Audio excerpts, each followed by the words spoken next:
रूस के पास इस जंग को लड़ने के लिए एक से बढ़कर एक खतरनाक हथियार है। ये हथियार ऐसे हैं कि अगर पुतिन इन्हें चलाने का आदेश दें तो पल भर में यूक्रेन में भयानक तबाही मच सकती है। लेकिन पुतिन ऐसा नहीं कर सकते क्योंकि यूक्रेन जंग में अकेला नहीं है। उसका साथ देने वालों में महाशक्ति अमेरिका भी शामिल है, जो लगातार उसको हथियारों की मदद कर रहा है।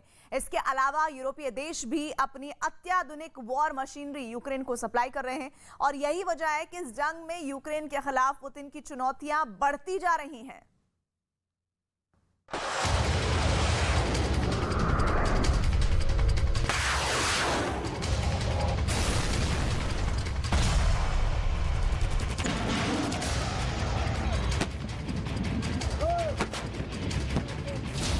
जिनके हमले से बचना नामुमकिन है, जिनके अचूक वार का कोई सानी नहीं, जो रूस के लिए सबसे बड़ी चुनौती, जो यूक्रेन के लिए सबसे बड़ी ताकत,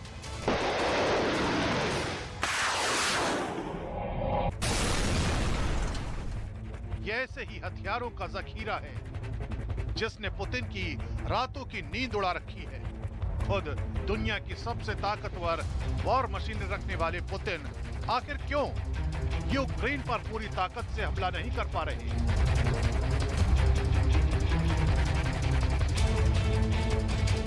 इसे समझने के लिए हमें उस यूक्रेन के रक्षा कवच को समझना होगा जिसे एक साथ खुद कई देशों ने मिलकर तैयार किया है।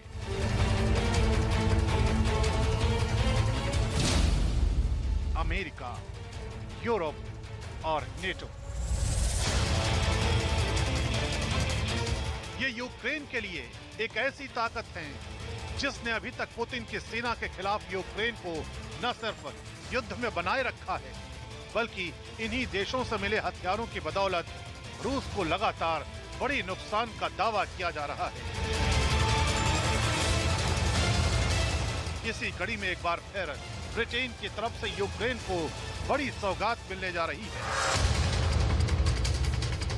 ब्रिमस्टोन नाम के इस मिसाइल के मिलने के बाद यूक्रेन की ताकत यूक्रेन को 18 हावित्ज़र तोपें देगी। अमेरिका ने आशंका जताई है कि रूस अब और भी घातक हमले की तैयारी में जुटा है और इसी खतरे से निपटने के लिए उसने यूक्रेन को ये तोपें देने का फैसला किया है।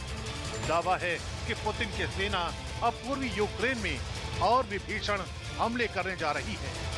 ऐसे में बाइडेन ने पुतिन के प्लान को फेल करने की रणनीति बना ली है। इसी इरादे से उन्होंने ज़ेलेंस्की सरकार को 18 हावित्ज़र देने वाले फैसले पर अपनी मुहर लगा दी। On the howitzers specifically, I think that you'll see them move very, very soon. यानी अब ये तोप जल्द यूक्रेन में रूसी सेना के सामने गरजती दिखाई देंगी। माना जा रहा है कि हावित्ज़र की नई खेप मिलने से ज़ेलेंस्की के सेना की ताकत में काफी इजाफा होगा, लेकिन रूस का समर्थन कर रहे चीन को यही बात चुभ गई है, क्योंकि हावित्ज़र के सामने दुश्मन का टिक पाना आसान नहीं होगा, जिसकी वजह है हावित्ज़र की खूबियां। ये लंबी दूरी तक मार करने में सक्षम है और इस तोप से 50 किलोमीटर की दूरी पर दुश्मन के ठिकानों पर आसानी से हमला किया जा सकता है। साथ ही ये 5 सेकंड में 3 गोले दाग सकती है। इसलिए अमेरिका की इस मदद पर चीन ये दलील दे रहा है कि हथियारों की खेप देने से युद्ध और भड़क सकता है। 送枪送炮不会带来和平。 असल में अमेरिका इस जंग की शुरुआत से ही यूक्रेन के साथ खड़ा है। हालांकि वो सीधे तौर पर तो इस युद्ध का हिस्सा नहीं बना, लेकिन हथियारों के जरिए मदद देने में उसने कोई कसर नहीं छोड़ी। यही वजह है कि चीन के यूएन प्रतिनिधि ने कहा कि यूक्रेन में अधिक हथियार भेजने से शांति नहीं आएगी। 24 फरवरी से शुरू हुई रूस और यूक्रेन की जंग को 2 महीने होने जा रहे हैं। माना जा रहा है कि ये जंग महज कुछ ही दिन में खत्म हो जाएगी और रूस यूक्रेन को आसानी से हरा देगा, लेकिन ऐसा हुआ नहीं।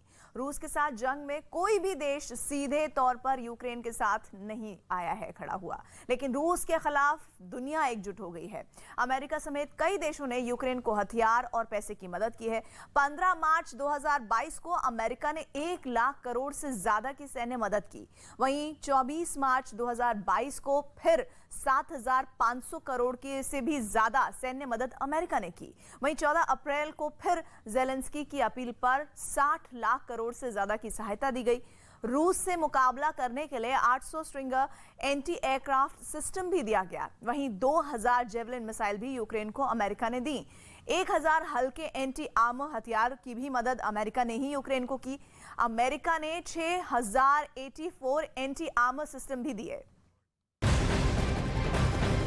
और इधर बड़ी खबर आ रही है, जंग में हर दिन आम इंसानों की जान जा रही है और रूसी रक्षा मंत्रालय ने यह दावा किया है कि यूक्रेन ने रूसी कब्जे वाले जापोरिजिया में मिसाइल हमला किया है और इस मिसाइल हमले में कई गाड़ियां तबाह हुई हैं और घर मलबे में तब्दील हुए हैं। रूस का कहना है कि यूक्रेन ने एक शांतिपूर्ण संस्थान पर हमला कर उसे नष्ट कर दिया है।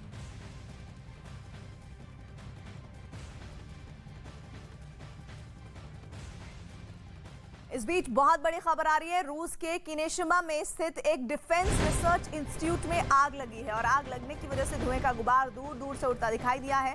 रिसर्च इंस्टीट्यूट शोलों में तब्दील हो गया। मौके पर पहुंची दमकल की गाड़ियां राहत और बचाव का काम कर रही हैं। 143 लोगों को सुरक्षित रूप से बाहर निकाल लिया गया है। हालांकि अभी तक कितने लोग वहां पर इंस्टीट्यूट में फंसे हुए हैं, इसकी जानकारी नहीं मिल पा रही है।